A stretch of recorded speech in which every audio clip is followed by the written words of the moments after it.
919-859. Kevin Paz, abogado. Efectivamente, abogado al cual recibimos. Don Kevin Paz, ¿cómo está usted? Aparte, llevaba tiempo sin verlo físicamente. ¿Cómo estamos? Pues muy contento otra vez de poder estar aquí con todos ustedes, de que afortunadamente dentro de lo posible pues hemos tenido suerte en cuanto a salud se refiere. Y pues con ganas Neri de seguir con el programa, de seguir con el batiburrillo, con este espacio y bueno, procurando que poco a poco hablemos de otras cosas que no sean tan relacionadas con el coronavirus, con el COVID-19, pero bueno, en la medida de lo posible, aquí estamos. Me alegro mucho de verlo. Aparte, eres el primero que entra en los estudios. Cuidado, ahora van a ir todos, van a decir, oye, el colaborador Kevin Paz, si pueden. Va a haber un agravio comparativo con respecto a algunos u otros, ¿no? No, bueno, también hay que decir que también te coincidí acerca de los estudios. Digo, bueno, pues aprovechamos que ya en esta desescalada, vamos a ver, ya... Y respetando las medidas. Efectivamente, estamos como a más de 2 metros, ¿no? Sí. Separados totalmente y has entrado y de lejos, codo a codo. Nada, y sí, con todas las precauciones, como no puede ser de otra manera. Efectivamente, hasta que no comencemos esa segunda fase que comienza la próxima semana, ¿no? Bueno, parece ser que se va a solicitar, ya la han solicitado, según tengo entendido, y creo que el Ministerio de Sanidad resolverá entre el jueves y el viernes de esta semana si Canarias pasa a la fase 2, todo se entiende que sí, toda vez que otras islas de la propia comunidad, como La Graciosa, La Gomera o El Hierro, ya se encuentran en esa fase 2. Los números de Canarias son bastante buenos a la medida de lo posible, simplemente por la última desgracia de que tenemos 2 casos nuevos de fallecidos.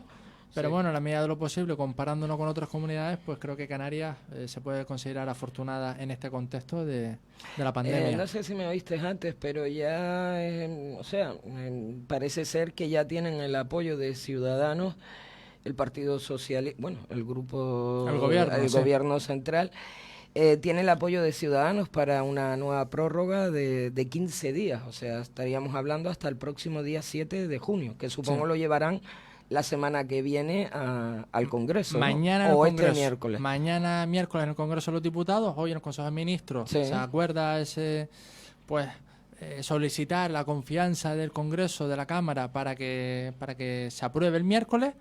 Y este domingo pues se prorrogaría durante otros 15 días más, como tú bien indicas, hasta el domingo 7 de junio. Creo que será la penúltima solicitud de la prórroga, que es lo que se pretende por parte de... ¿También piensas que va a ser un mes más? Sí, claro. Una vez 30 o 2 veces 15, al final son 30. Lo que está claro es que el gobierno va a, en la medida de lo posible, dilatar o estirar lo que es el estado de alarma hasta que termine la fase 3. Si no es de la totalidad del país, pues de la gran, ¿cómo se dice? De la mayor parte del territorio nacional. Ahí está, de la mayor parte de las comunidades del territorio nacional. Vamos a ver, porque yo la sensación que tengo que ya no estamos ni en desescalada, ya es como la gente... Eso es un error. Sí, pero quiero explicarme. La sensación que tengo porque es la imagen que me dan desde la calle. Sí. ¿Entiendes? Se ve a todo el mundo... tan tranquilos, campando a sus anchas, ¿no? Como aquel que dice. Que no te vayas tan lejos. Creo que en el día de hoy se han publicado los últimos resultados del CIS, de las diversas encuestas y demás, en la cual se ha ordenado pues una prelación de preocupaciones por parte de la ciudadanía y ya la sanidad se encuentra en un 4º lugar. O sea, por lo menos estamos subiendo. Y en tercer lugar era el comportamiento o el mal comportamiento por parte de la clase política. ¿Vale? Cierto, es el primero el empleo y la economía. Pero es que ya la sanidad ya es la 4ª. Ya es la 4ª. Y no nos engañemos, nos encontramos en una situación de pandemia, siguen habiendo fallecidos, sigue habiendo un número importante de contagios. Cierto es que no era la brutalidad del mes de abril y de finales del mes de marzo. Exacto. ¿Vale? Pero hay que tener mucha precaución, no se puede bajar la guardia porque ahora con un repunte sería todo más gravoso para todos. Ahí está, bueno, y lo que hablaban de los comienzos de este confinamiento, desde el pasado lo que decretó el estado de alarma era precisamente para llegar y alcanzar esa curva. Parece que ya llegamos a esa curva y ahora estamos en ese descenso, ¿no? Sí. Pero continúan los contagios, desgraciadamente, así que... Yo creo que sobre todo respetando estas medidas de seguridad, ¿no? Como tú hoy en los estudios. La separación conveniente, no hacer esas masificaciones de gente ni aglomeraciones e intentar, porque esto creo que vamos a vivir durante mucho tiempo con este COVID entre nosotros. A ver, nosotros nos ponemos a opinar porque ya creo que de tanta información que se nos ha dado de diversos medios, ¿no? Televisión, radio, internet, pues creo que hasta uno se puede ya generar una opinión y manifestar la misma, ¿no? Teniendo desconocimiento, evidentemente, de un epidemiólogo, bueno, pues lo que te da a entender es que la mejor mascarilla es la distancia. Sí. ¿Vale? Independientemente del lío, del FFP2, de las mascarillas higiénicas, las reutilizables y todo ese abanico.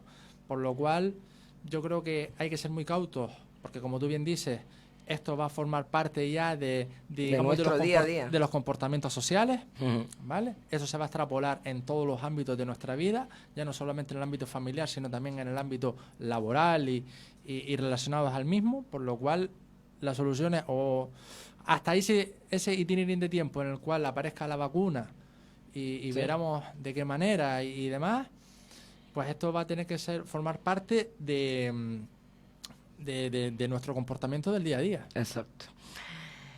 Bueno, abogado, vamos a ver a lo que nos traes en el día de hoy. Y es verdad, veo que por el estado de alarma, algo que hemos oído también en estos últimos 2 meses son los ERTE, ¿no? Y había mucha gente pendiente del tema de los ERTE. Nos traes hoy, por ejemplo, ¿puedo dejar de pagar la pensión alimenticia o compensatoria si estoy afectado por un ERTE?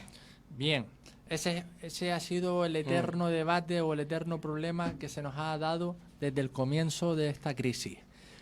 Lo que hay que tener en cuenta es que el estado de alarma en ningún momento suspendió el contenido ni el fallo de las resoluciones judiciales, en este caso de la sentencia.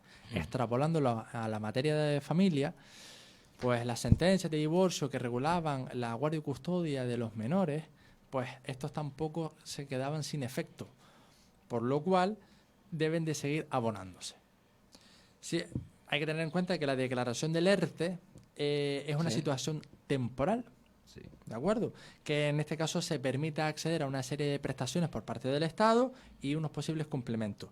Cierto es que cuando hay una oportunidad del pago y el mantenimiento de la situación no están garantizados. Ahora parece ser que los ERTE, por el acuerdo alcanzado por los sindicatos y por la patronal, esta se va a extender hasta finales de junio. Y, digamos, lo que sí se debe tener en cuenta es que dentro de... O sea, lo que es una realidad es que al acogerte al ERTE, tu salario, tus ingresos se han reducido un 30%. Sí. Bien. Por lo cual... Claro, tus ingresos han reducido, pero los gastos que sigues teniendo, en este caso, tus hijos o tus hijas, siguen siendo los mismos.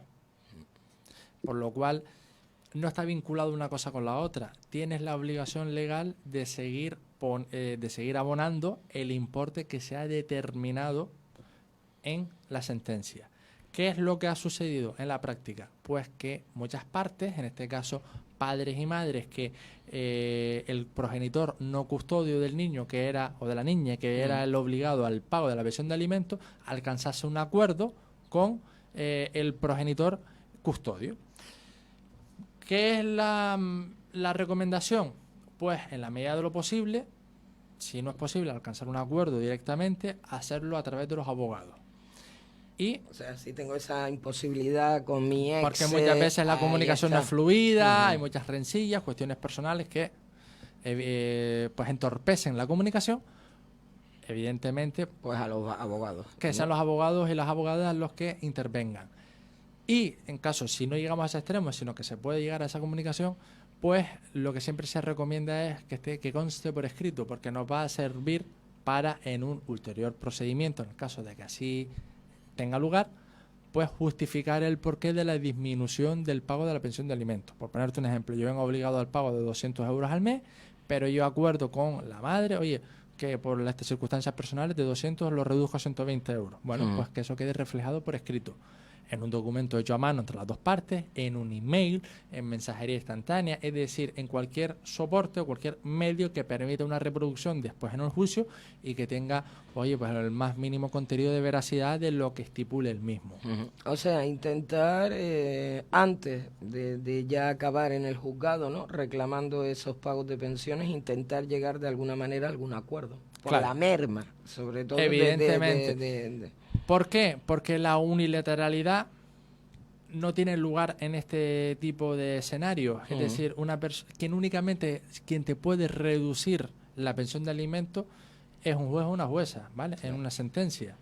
Pero lo que es cierto es que cuando hay una voluntad de ambas partes de reducir temporalmente o hasta que se cambien las circunstancias y demás, si hay ese acuerdo, el juez y el Ministerio Fiscal no tienen por qué pronunciarse en contra, siempre y cuando no vulnere o no afecte a lo que es los intereses de los menores. Bueno, entonces podemos, ante esta situación, esta modificación de medidas en este momento, podemos hacerla, esta modificación de medidas en este momento, mientras perdure el estado de alarma. Vamos a ver, ¿qué es lo que ha sucedido durante el estado de alarma? Lo siguiente, y es que de buenas a primeras, todos los plazos, tanto de prescripción como de caducidad, como los plazos procesales que se encontraban en vigor, automáticamente quedaron suspendidos. Sí. Bien, su reanudación, ¿vale?, va a tener lugar una vez que se levante el estado de alarma. Hoy ha habido un comunicado por parte de determinados colectivos vinculados a la Administración de Justicia de que comenzarán el 4 de junio. Se reanudarán los plazos el 4 de junio. Y esos plazos no continuarán donde se quedaron, sino que volverán a comenzar desde el principio. ¿Vale? Aquí no te entiendo. Bien, explica. por ponerte un ejemplo. A ver. Por ponerte un ejemplo. Yo tengo un derecho de una prescripción o de una caducidad o que tenía un plazo para contestar una demanda de 20 días. Y resulta que cuando llegó el día del estado de alarma, cuando se pronunció, se publicó en el BOE el estado de alarma, a mí me restaban 8 días. Para presentar ese escrito. Para presentar ese escrito, esa contestación, un recurso, lo que fuera. La lógica que te dice que cuando se levante empiecen a contar los 8 días. 8, 7, 6, 5, 4. Que te restaban, que te faltaban. Bien, vale. No se va a hacer así. Se va a volver a comenzar desde el principio. Es decir, si tenía 20 días... pues te van a dar 20 días de nuevo. Exacto. ¿Vale? Bien. Entonces, ¿qué es lo que pasa? Que se excepciona, de toda esta generalidad que yo acabo de explicar, se excepciona la adopción de medidas o disposiciones de los menores previstos en el Código Civil, concretamente en el artículo 158. Y en el apartado cuarto dispone que el tribunal pueda acordar la práctica de cualquiera de las actuaciones judiciales que sean necesarias para evitar perjuicios irreparables en los derechos y los intereses legítimos de las partes en un procedimiento. Claro, después estaba el debate jurídico de que si las medidas cautelares urgentes del artículo 158 se puede solicitar una suspensión o una reducción de la pensión de alimentos. Ha habido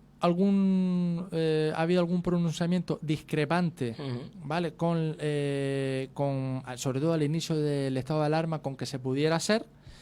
Cierto es que todo depende del ámbito provincial, en este caso de los pronunciamientos de los juzgados, en función del territorio en el que se encuentren, en el que están ubicados. No ha habido un criterio unánime en todo el territorio nacional, sino han sido criterios provinciales. Pero cierto es que en la mayor parte lo que se ha adoptado es que se permita la interposición de este tipo de procedimientos. Ahora, no teniendo que esperar ni al 4 de junio, o si el estado de alarma al final se continúa extendiendo hasta finales de junio, el 24 creo que es, si no me equivoco, pues puedes interponer ese procedimiento antes. Porque permite ese tipo de procedimientos de carácter urgente. Sí, claro, pero porque ya estamos hablando de menores y de los perjuicios que se les puedan ocasionar a ellos. Claro. Si bien no se habla expresamente de que estamos hablando de, oiga, en esta generalidad no se está hablando de que se puede utilizar esa herramienta jurídica para una posible reducción de la pensión de alimentos, cierto es que se tiene en cuenta que Hay que valorar las razones por las cuales podríamos incumplir en el futuro. La causa es fuerza mayor, una imposibilidad material, circunstancias concurrentes que se tienen lugar con posterioridad y digamos que nos impedirían cumplir con el procedimiento judicial. Por lo cual, en resumidas cuentas, sí se va a poder permitir antes de que se inicie la nueva normalidad en el ámbito de la justicia, interponer este tipo de procedimientos de carácter urgente cuando una de las partes no haya podido hacer frente al pago de la pensión de alimentos estipulada, que no hay acuerdo posible con el otro progenitor y que tenga que acudir a la vía judicial. Entonces podría incurrir en algún tipo de responsabilidad penal, si no pago la pensión alimenticia o la compensatoria. En este caso, el artículo 227 del Código Penal lo que te dice es que si tú durante 2 meses consecutivos o 4 meses alternos dejases de pagar cualquier tipo de prestación económica en favor de uno de los cónyuges o de alguno de sus hijos, establecida en un convenio judicial que estuviera aprobado, o los supuestos de separación legal, de divorcio y declaración de nulidad del matrimonio, ¿vale? Será castigado con la pena de prisión de 3 meses a 1 año o una multa de 6 a 24 meses, ¿vale? En este caso, la jurisprudencia lo que viene a matizar es que no considera delictiva la acción cuando se justifica la imposibilidad de abonar las cantidades al faltar el elemento subjetivo del delito, y es la voluntad del acusado de incumplir esa obligación impuesta en una sentencia. Por eso nosotros siempre hemos dicho en otros programas que hemos tocado estos temas, Neri, siempre se ha de acreditar la buena fe por parte del progenitor. Al final es una cuestión puramente documental, numérica, tengo ingresos, no tengo ingresos, o estos ingresos se me van en todas estas cuestiones, el pago de la hipoteca, el pago del alquiler, el pago de la comida, etcétera, y no puedo hacer frente a ello. Siempre recomendamos, para por lo menos evitar o intentar eludir la responsabilidad penal, de que se pague algo. Lo que se pueda afrontar, ¿vale? Acreditar la buena fe de, oiga, yo a usted no le puedo pagar 200 euros porque no tengo, porque me sobran 85 euros en el mes, pues yo los 85 se los doy. Porque yo no quiero, no tengo el ánimo de incumplir mi obligación de pagar los 200 euros. Ojo, sin perjuicio de que en la vía civil se puedan reclamar, en este caso el ejemplo que acabo de poner, pues los 115 euros de diferencia, ¿vale? Sí, porque hasta que el juez no resuelva, uno está obligado a seguir pagando los 200 euros de pensión de alimentos. Ahí está. Basándonos en el ejemplo que acabo de poner. Bueno, ¿y qué tipo de requisitos tengo que cumplir para interponer una demanda de modificación de medidas? Bien, esto es importante y hay que hacer una matización. En primer lugar, que se traten de hechos nuevos surgidos con posterioridad a esa sentencia de divorcio o a esa sentencia de regulación de la filiación extramatrimonial y junto con el convenio. Que se produzca una alteración sustancial de las circunstancias, que dicha alteración tenga cierto grado de permanencia en el tiempo, es decir, que no sea una situación transitoria o coyuntural, y que las nuevas circunstancias se puedan probar. Aquí, en el penúltimo supuesto, claro, cuando estamos hablando de un ERTE, hay que ver qué tipo de ERTE, porque lo que está claro es que si después de un ERTE va a terminar un ERE o va a terminar un despido y demás, sí nos estaríamos encontrando en un escenario de que no hay una temporalidad ni una coyunturalidad, sino que tiene vicios de que va a ser duradera en el tiempo. Pero claro, meter ahora una demanda para modificar la cuantía de la pensión de alimentos cuando al igual en junio tú te vas a reincorporar a tu puesto de trabajo y demás, o al contrario. O al contrario, puede ser que te despidan y que ya tampoco... Claro, pero yo estoy poniéndome en el escenario de solo un ERTE. El 1 de junio o el 1 de julio me reincorporo a mi puesto de trabajo y tú metes ahora... cuando abran los juzgados o ahora sí, en base al 158 te permiten interponer este tipo de modificaciones, pues creo que no van a prosperar. Te las van a admitir, pero no van a prosperar por este requisito, que es la temporalidad. Y en segunda cuestión, es decir, en su momento vamos a tener que demostrar la variación desde circunstancias. Es decir, en el momento en el que se adoptó la medida X, yo ganaba 1.000, y ahora que lo estoy solicitando, ¿gano 500 o no gano nada? Pero claro, ¿vale? todo esto con documentación. Claro, evidentemente se piden informes de vidas laborales, se piden contratos laborales, se piden nóminas, se piden todo este tipo de características relacionadas con tu salario, a tu fuente de ingresos. Lo que hace de tener en cuenta es que la variación no tiene por qué suponer es que antes me encontraba recibiendo un subsidio de desempleo y es que ahora encontré trabajo y ahora estoy en un ERTE, he cambiado. Sí, has cambiado en cuanto a tu situación laboral, pero tu ingreso sigue siendo el mismo. Sí, que has mantenido los ingresos, que es al final lo que... Da igual que sea de donde te sacan para... De la prestación por desempleo, de una relación laboral o de un ERTE, ¿vale? Entonces, esos son matices que evidentemente lo tendremos que hablar con el abogado o con la abogada que nosotros decidamos iniciar esta modificación, pero que la gente tenga en cuenta antes de valorarlo y antes de ponerse en contacto con un letrado. Es decir, la variación de las circunstancias y sobre todo que esta variación no tenga el carácter de temporal, sino que vaya a ir a más. Bueno, ¿y cuál es el trámite procesal que debemos seguir? A ver. Vamos a ver, esta es una de las reformas que tienen lugar en relación con lo que comenté antes del procedimiento del artículo 158, porque se ha creado expresamente un nuevo procedimiento para agilizar los procedimientos de familia. En este caso eran los menores, los alimentos, las visitas y demás, para intentar corregir los desequilibrios que se han producido a raíz de esta pandemia y que el estado de alarma en sí está causando de manera indirecta. Porque una vez que se presente ese nuevo procedimiento, habrá un dictamen emitido por el letrado de la Administración de Justicia que consiste en un decreto y sobre la marcha, en el plazo de 10 días, se fija una vista. Es decir, desde que se recibe y diga, oiga, pues sí, reúno los requisitos. En 10 días, que son 2 semanas, ¿vale? Son 10 días hábiles, de lunes a viernes. En 2 semanas tenemos una vista. No es el trámite de antes de que se debe de contestar por escrito, no. Las contestaciones de la otra parte se formulan de manera oral en la vista. Y ese día se da de disponer de todos los medios de prueba pertinentes o en relación con tus legítimas pretensiones.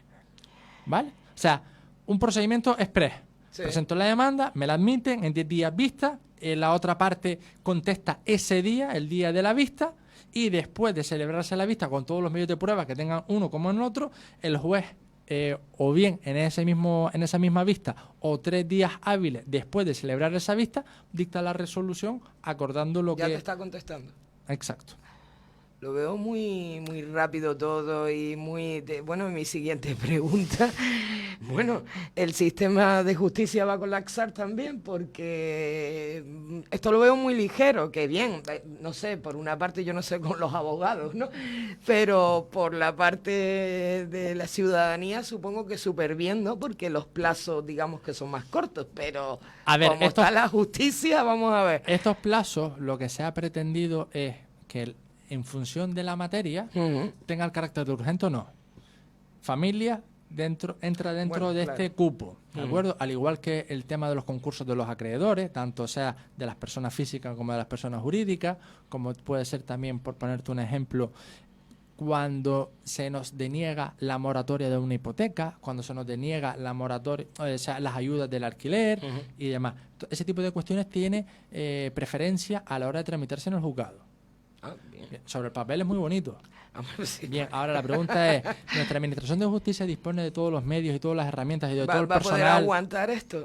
Claro, para esta avalancha que nos va a llegar, ¿vale? Porque después, en el ámbito laboral, los despidos que van a tener lugar, desgraciadamente, van a ser importantes en cuanto al número de volumen de trabajadores y trabajadoras que posiblemente se les extinga su relación laboral. Por lo cual, sí, muy bien, adopta una serie de medidas, como por ejemplo que hayan 2 turnos, que también se ha hablado de que va a haber un turno de mañana y un turno de tarde, pero claro, lo que quiere decir es que si son 10 funcionarios en un juzgado trabajando, 5 trabajan por la mañana y 5 trabajan por la tarde. O sea, que se vayan a contratar a 20. Exacto. No se van a contratar a los 20. No se van a contratar a 20. O sea, se va a dividir al personal. Se ha habilitado también de que se puedan celebrar vistas por las tardes, hasta creo que 7, 8 de la tarde, en turnos, hasta las 8. Es decir, de 9 a 2 y de 2 a 8, hasta las 8 de la tarde.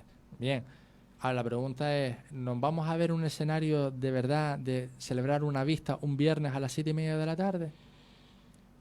¿O cualquier día entre la semana? ¿Va a estar el juez 12 horas? ¿Va a estar los letrados 12 horas por las mañanas, un juicio por las tardes otras? ¿Cuándo va a atender a su cliente o cuándo...? Sí, ¿vale? cuando, Es decir, cuando se va a dedicar a preparar hasta esos juicios, ¿no? En un momento dado. Por ponerte otro ejemplo. Otra de las medidas que se ha adoptado en cuanto a justicia es la habilitación del mes de agosto, que tanto debate ha generado, que de hecho incluso, hablando del caso nuestro, el Colegio de Abogados de Las Palmas le está remitiendo una consulta a sus colegiados y colegiadas para decidir si acuden a la huelga o no.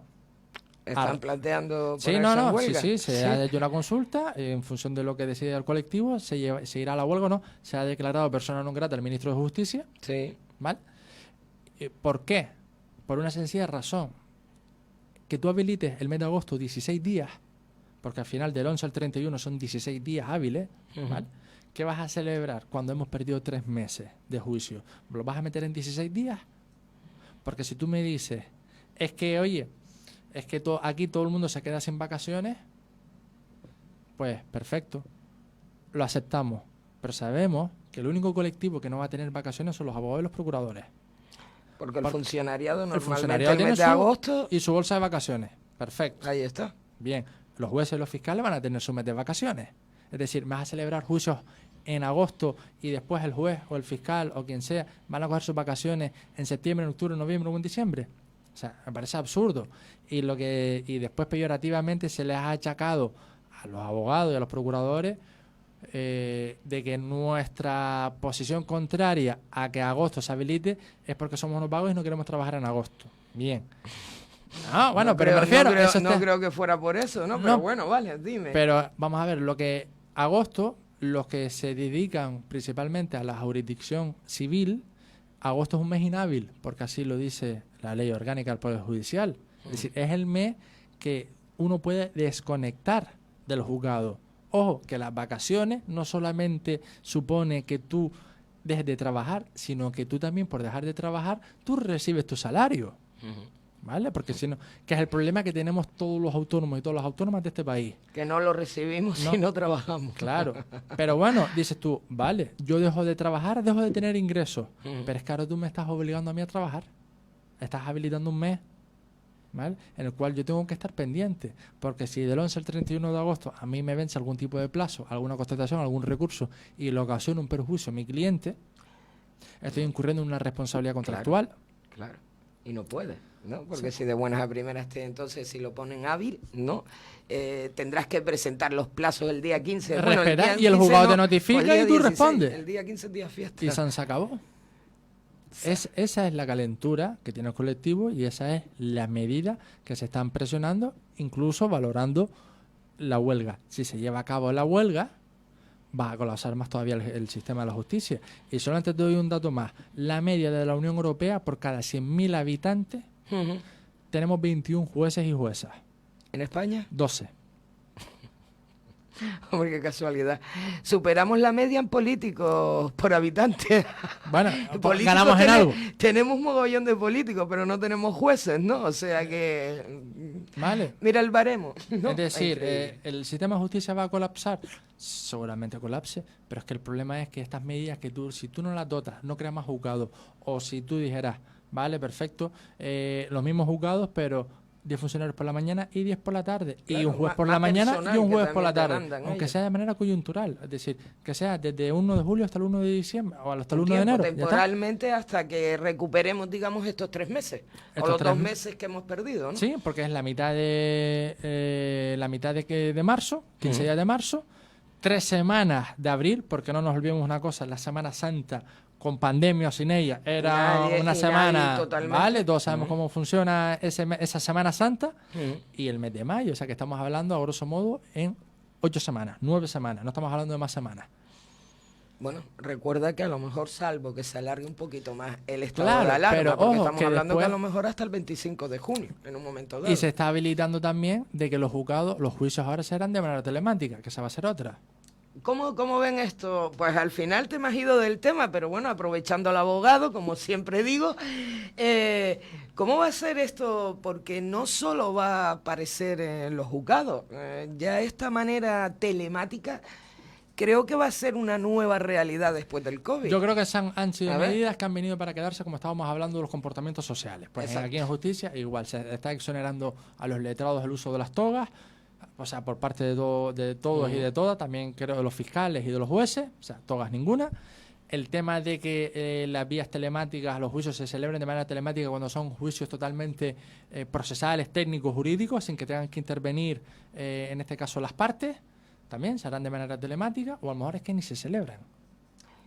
Es decir, usted mantiene lo que dice su escrito, si usted también, si se sostienen sus argumentos, vale, ya resuelvo y yo dicto sentencia. Ahí está, o sea, sin escuchar a las partes, ¿no? Simplemente doy por reproducido lo que ya he puesto en mi demanda o en mi contestación a la demanda. Ahí está.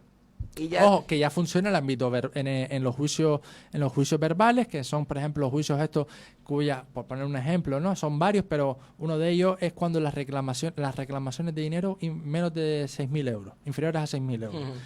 Esos juicios, si se quieren, a día de hoy, antes de la pandemia, si las partes decían, oye, esto es una cuestión meramente jurídica y técnica, resuélvelo usted. Lo quieren hacer, por ejemplo, en las cuestiones de la cláusula de los gastos, la cláusula suelo, es decir, en aquellas condiciones generales de la contratación que pudieran vulnerar los derechos de los consumidores, pues, ¿para qué vamos a estar celebrando vistas que duran 2 minutos? Exacto. ¿Y cómo lo ven desde el colectivo de abogados en un momento dado esto de los juicios telemáticos? Perfecto, pero tenemos medios. Porque después el siguiente, yo no sé si alguno o alguna ha podido participar en algún juicio que a lo mejor se celebra, el grueso del juicio se celebra en Gran Canaria y hay un testigo en otra isla y que se tenga que contactar con el testigo en esa otra isla. Los problemas que hay para conectarse. De que no funciona el ordenador, que no funciona la sala, de que se ve pero no se oye, pero se oye pero no se ve. Increíble. Si lo tenemos todo bien, pues oye, actualizado, si disponemos de las herramientas, genial, pero no todos, ¿qué hago? Luego, ¿cómo llevarlas a la práctica? Pero ¿qué hago? Estoy en mi despacho y siento a mi cliente al lado mía para que los dos nos vean la pantalla. Claro. O el cliente desde su casa, yo desde la mía, el perito desde la suya, el juez desde la suya. ¿Cómo lo vamos a hacer? Claro. Es curioso porque fíjate lo que acabas de decir, ¿no? De que el cliente en Lanzarote, tú aquí, nos hablaban el otro día, hablábamos con los profesores, ¿no? Sí. Y sabes que también, pues, seguramente muchas de las clases después de las clases que se den van a ser telemáticamente. Sí. Y nos hablaba y dice, vale, estupendo, que no vayan los alumnos al colegio, ¿no? Al centro. Estupendo, no van los alumnos. Vamos, no sé, 40 o 50 profesores, ¿no? Sí. Y los 40 o 50 profesores nos ponemos a dar clases.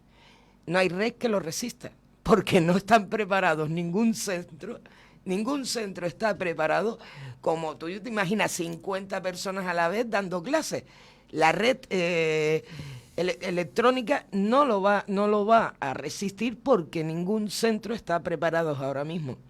En Canarias, no decir territorio nacional, en toda España, no estamos preparados. Estamos preparados. En relación con lo que tú estás comentando, creo que van a reducir las clases a 15 por alumno. Sí, o esa es otra. Ahora habrá un turno de mañana, un turno de tarde.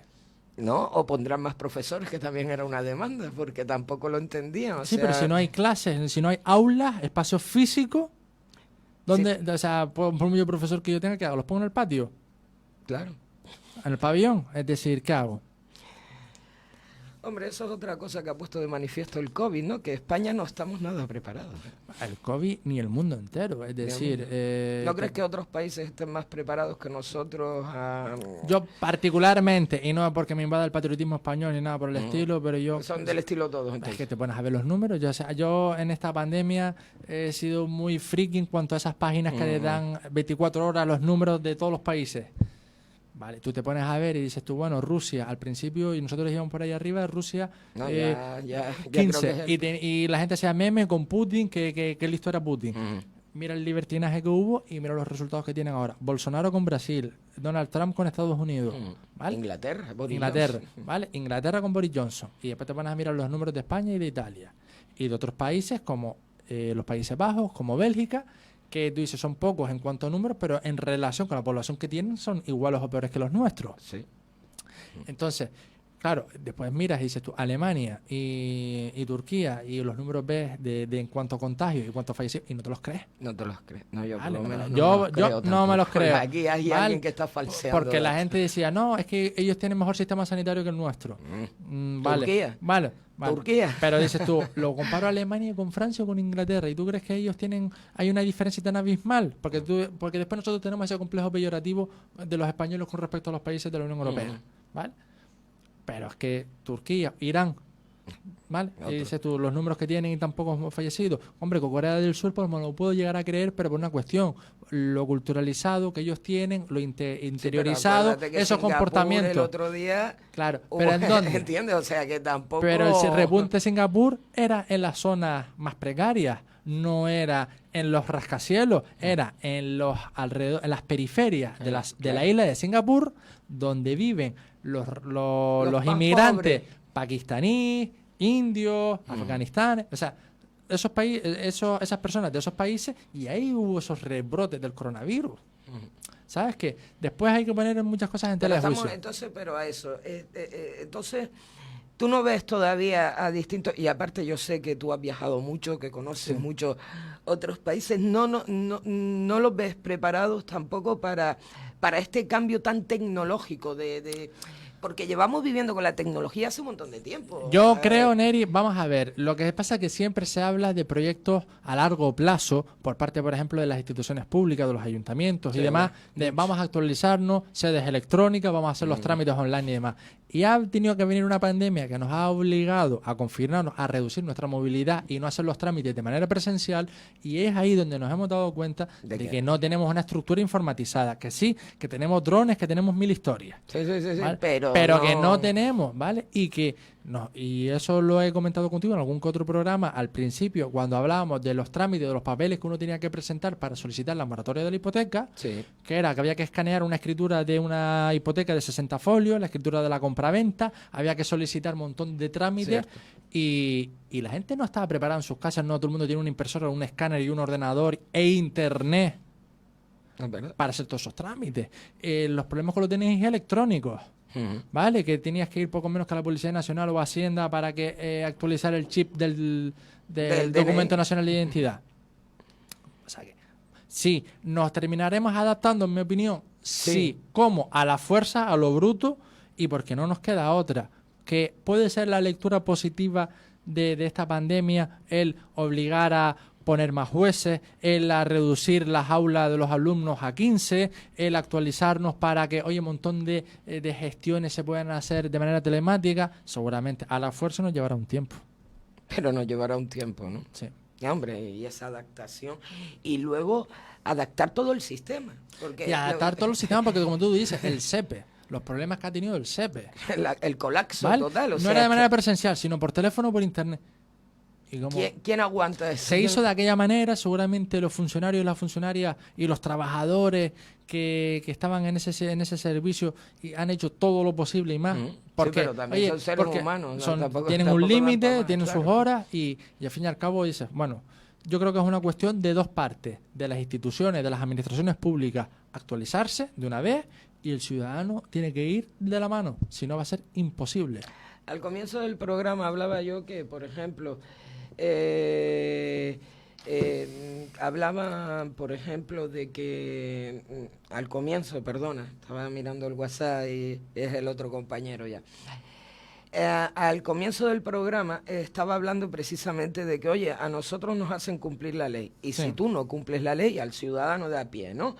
Inmediatamente va aparejado con una multa o una sanción. Oiga, usted, pues, tenía que ir a 20 y va a 60, tenga una multa, ¿no? Lógico. Me estoy saltando la ley, no estoy cumpliendo.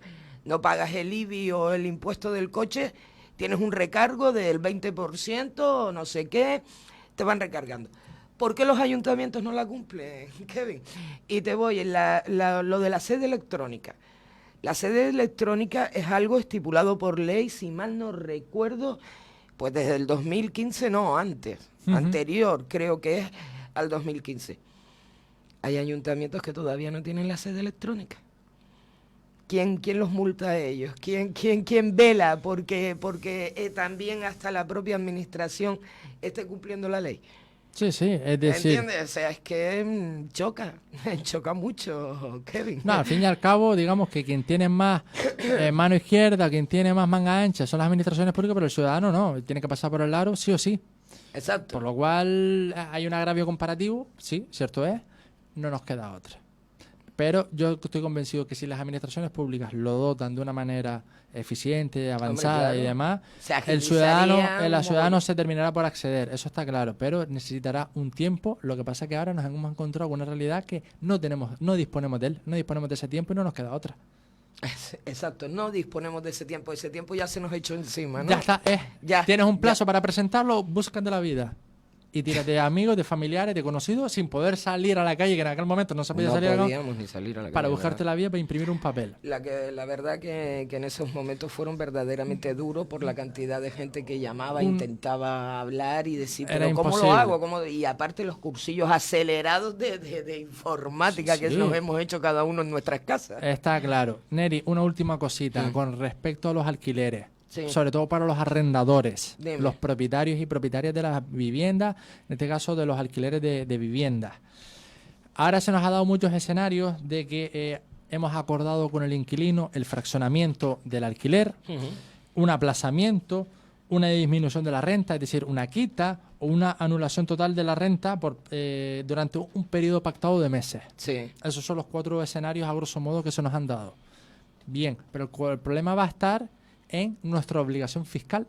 A ver, cuéntame. Claro, es decir, si se paga un fraccionamiento o un plazo o un pago de un plazo aplazado, las obligaciones de ingreso por IJIC, por IRPF y por el impuesto de sociedades subsisten en la obligación del arrendador y la obligación de retención por parte del arrendatario.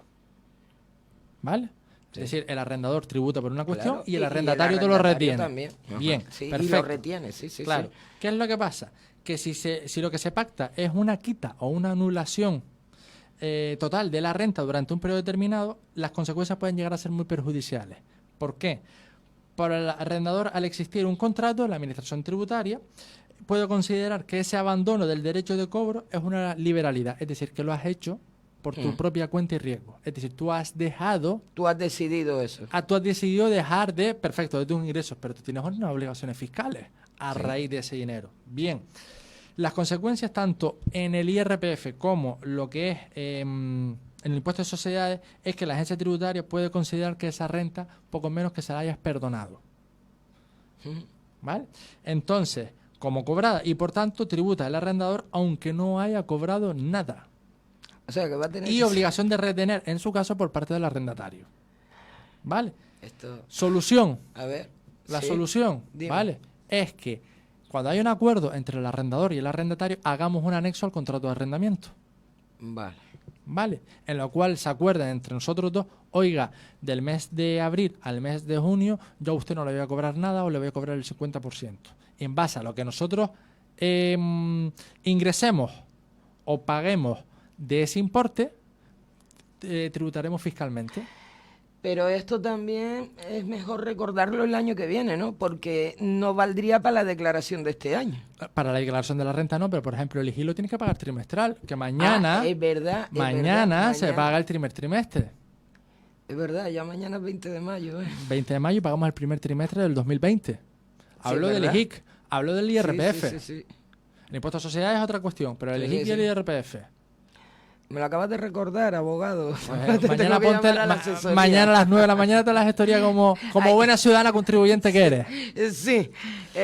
Y así luego vengo a la radio y me cojo los mosqueos que me cojo. En resumen, consejo, advertencia, es esos acuerdos, que quiere decir que porque haya un acuerdo no vayamos a pagar o vayamos a tener que pagar más. No. Vamos a pagar según lo que nosotros ingresemos o lo que paguemos. Ahí está. Pero que si va a haber una modificación en base a un contrato originario, que tengamos ese anexo para que cuando hagamos nosotros la tributación trimestral, la declaración trimestral, y sea menos de lo que venimos siendo o venimos estando acostumbrados, podamos ampararnos en un documento anexo a ese contrato de arrendamiento. Oiga, yo ahora le voy a pagar menos IJIC o menos IRPF, le voy a hacer menos retención porque he alcanzado este acuerdo con el arrendatario, con el arrendador. y se va a tener en cuenta, ¿no? No, O sea, eso ya como es... los anexos que sea, oiga, no, mire, esto es lo que estamos haciendo ahora, ¿no? Exacto. Mira, quería preguntarte, porque en los divorcios te han llamado mucha gente, venga ya, un apunte de 5 minutitos. Lo que está claro, desde ayer lo hemos estado hablando. ¿Qué pasa? Tanto los divorcios como la compensación del tiempo que ha habido, por ejemplo, en muchos juzgados o en algunas audiencias provinciales, se decidió en el estado de alarma suspender el régimen de visitas. Oiga, hay un progenitor que dice, yo he estado un mes y medio sin ver a mis hijos. Cierto es que por prudencia, por salud y en beneficio de interés del menor, pero que yo ahora quiero pasar un tiempo. Ese tipo de procedimientos van a subir, es decir, van a incrementarse, de que se quiera tener una compensación en cuanto al tiempo de visita con tu hijo o con tu hija que no hayas podido disfrutar. Y en segundo lugar, lo que sucede siempre en las convivencias. Cuando hay una convivencia, y en este caso forzada, cierto es que esto tiene mucho lugar en determinados episodios del año, después de las Navidades, después de las vacaciones de verano o de las vacaciones en general y demás. Siempre después de las vacaciones hablamos de ese repunte. Hay siempre un repunte y está claro que ya se está notando de que hay que hay un incremento por parte de demanda por parte de muchas parejas o muchos matrimonios que esta convivencia de 2 meses forzosa todo el día en casa pues genera una serie de discrepancias insalvables y que se procedan a la disolución del vínculo matrimonial. Qué bien te ha quedado, abogado. Yo digo que... No ha podido ser más jurídico, ha sido imposible. Yo digo, la convivencia hasta aquí llegó. Eso fue lo que pasó. Así es. Bueno, pues Kevin, muchísimas gracias por estos apuntes que no venían tal, pero bien, creo que pueden resultar del interés del oyente. Y hasta la próxima semana. Bueno, muchas gracias, Neri, y un saludo a todos y a todas. ¿Estás trabajando ya? Sí, ya volvemos, pues evidentemente, como hemos dicho, con las medidas y las prevenciones necesarias, con cita previa y bueno, siempre respetando la distancia social y prudente tanto para el cliente como para el trabajador. Pues en el edificio Mercurio, Torre 2, Kevin Paz, abogado. Ahora escuchen la cuña que ahí tienen su número de teléfono. Hasta la próxima. Gracias, Neri.